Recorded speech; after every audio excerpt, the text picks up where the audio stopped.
قسم دی په هغو بادونو چې پر لپسې لیږل کیږي بیا په طوفاني الوتو چلیږي او ریزې پر راپورته کولو خوروي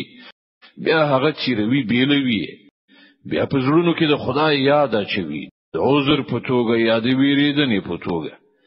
د کوم شي چې له تاسو سره وعده کیږي هغه ارومرو را پیښیدونکی دی بیا کله چې ستوري ورک شي او کله چې اسمان وچیرل شي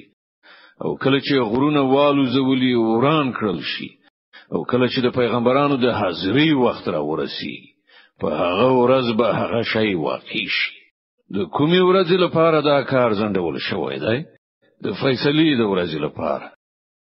او ته څه خبرې چې هغه د فیصلې ورځ څه ده تباهی ده په هغه ورځ د دروغ غنونکو لپاره ایا مونږ په خواني چې حق دروغ غنل هلاک نکړل بیا په هغه په چې مونږ ورستنی مجرمانو خوځو له مجرمانو سره مونږ هم دغه څه کوو تباهی ده د هغه ورځې د دروغ غنونکو لپاره ایا مونږ له ناڅیزه او بونه تاسو پیدا نکړی هغه مو په یو محفوظ ځای کې تم کړی تر یو ټاکلې مودې پورې ګوره مونږ په دې قادر وو او مونږ د ډیر ښه قدرت درلودونکي یو تباهی ده د هغه ورځې د دروغ غنونکو لپاره ایا مونږ زمکه د خلکو راغونډېدونکي ساتونکي نه د ګرځولې د ژوندۍ لپاره هم او د مړو لپاره هم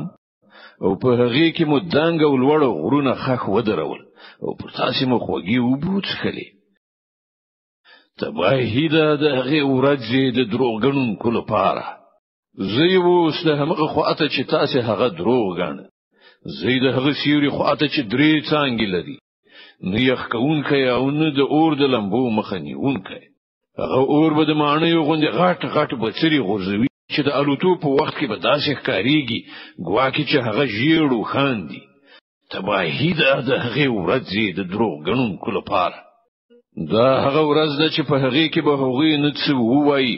او نه به هغوی ته موقع ورکړي شي چې څه عذر وړاندې کړي تباهی ده د هغه ورځې د دروغ غنونکو لپاره دا د پریکړې ورځ ده مونږ تاسو ول تاسو مخکې تیر شوي خلک راغون کړی یاست اوس نو که تاسو څه د سیسه جوړولای شئ نو زما په مقابل کې جوړه کړئ تباهی ده د هغه ورځې د دروغ غنونکو لپاره پرهیزګاران نن په سیورو او چینو کې دي څه میوي چې هغوی غواړي د هغو لپاره حاضر دي په خوان سره خوري او څخې د خپل هغو عملونو په بدل کې چې تاسو کړیو مونږ خو خلکو ته هم دغه سم مکافات ورکو تباهی ده د هغه ورځې د دروغ غنونکو لپاره وخوري یو مزه چرچی وکړي لګ ورځې په حقیقت کې تاسو مجرمان یې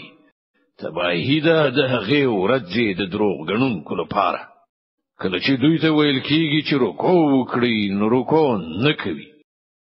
تباهی ده د هغه ورځې د دروغ غنونکو لپاره اوس له دې قران نو ورسته بل کوم کلام داسې کېدای شي چې دوی پر ایمان راوړي